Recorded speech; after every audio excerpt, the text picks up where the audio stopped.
Hello, मी श्वेता. कसे आहात सगळे? मी मजेत आहे आणि आजचा हा जो व्हिडिओ आहे तो आहे मी माझ्या वाढदिवसानिमित्त 2 गुलाबाच्या रोपांची खरेदी केली आहे.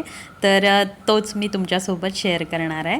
तर तुम्हाला माझी ही छोटीशी फुलझाडांची बाग जी आहे गॅलरीतली ती खूप आवडते आणि त्यामुळेच मी हा व्हिडिओ आज परत एकदा बनवलेला आहे. तर हे जे रोप आहे हे मी खरेदी केलेलं आहे. सोबत हा एक गुलाब आहे. याला फेंट पिंक कलरची छान टपोरी अशी गुलाबाची फुलं येतात. तर या 2 कुंड्या आणि कुंडी, माती आणि हे रोप हे सगळं मिळून 100 रुपयाला आमच्या इथं नर्सरीमध्ये मिळतात आणि खूप छान फुलझाडं मिळतात. तर हा जो गुलाब आहे हा अगदी छान पूर्ण उमलल्यानंतर खूप छान दिसतो. याची फुलं मी आहेत ती शेवटी तुम्हाला याचे पिक्चर शेअर करेन.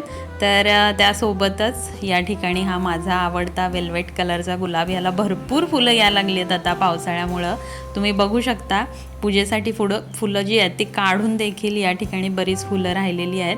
हा गोकर्णाचा वेल तुमच्यासोबत मागच्या वेळी शेअर केला होता, तो मी आता कट केला आहे आणि त्याला नवीन पालवी देखील इथं फुटायला लागली आहे. तर तुळशीची भरपूर रोपं इथं तयार झालेली आहेत. मंजुळा ज्या आहेत त्या इकडं तिकडं कुंडीमध्ये पडून. तर तुळशीची रोपं भरपूर आहेत. मी आमच्या सोसायटीच्या ग्रुपमध्ये मेसेज टाकला आहे, कुणाला जर का रोपं हवी असेल तर घेऊन जा म्हणून. आणि या ठिकाणी हा अजून एक गुलाबी कलरचा गुलाब आहे, बटन गुलाब. याला भरपूर फुलं येतात.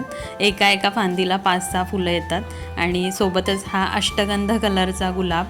तर यामध्ये पांढरा आणि केशरी असा मिक्स कलरची फुलं यायला लागली आहेत. मी तुम्हाला मागच्या वेळी सांगितलं ती गंमत कशामुळं होती ती. आणि या ठिकाणी भरपूर कळ्या आलेल्या आहेत, तुम्ही बघू शकता. तर आता पूर्ण श्रावण महिना मला माझ्या ही घरचीच गार्डनमधली भरपूर फुलं मिळतात देवपूजेसाठी. तर आता गुलाबाची फुलांची जी वाढ आहे, रोपांची वाढ आहे, ती देखील भरपूर व्हायला लागलेली आहे पावसाळ्यांमुळं.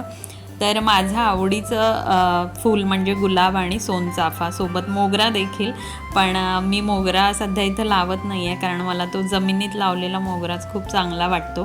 त्याला भरपूर फुलं येतात, कळ्या येतात आणि डेरेदार वाढतो. तर सोनचाफ्याचं देखील तसंच आहे. कुंडीमध्ये येतात पण अगदी 1-2 फुलंच येतात. पण मला अशी भरपूर फुलं आलेली रोपं जी आहेत ती खूप आवडतात. तर सोनचाफ्याचं रोप मी यावेळी आणून खाली लावणार होते आमच्या सोसायटीमध्ये, पण त्यांच्याकडं ती नर्सरीवाल्यांकडं ती अवेलेबल नव्हती. तर नेक्स्ट टाईम मी जरूर आणेन. आणि या ठिकाणी हा रेन लिली, हा मी सध्या कट केला आहे, त्याची माती खणलेली आहे. आणि रेन लिलीच्या बिया इथं मी हँगिंग प्लांटरमध्ये लावल्या आहेत, त्या देखील छान ग्रो करत आहेत.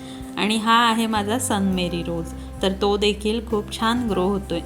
तर अशा पद्धतीनं हा छोटासा अपडेट तुमच्यासाठी.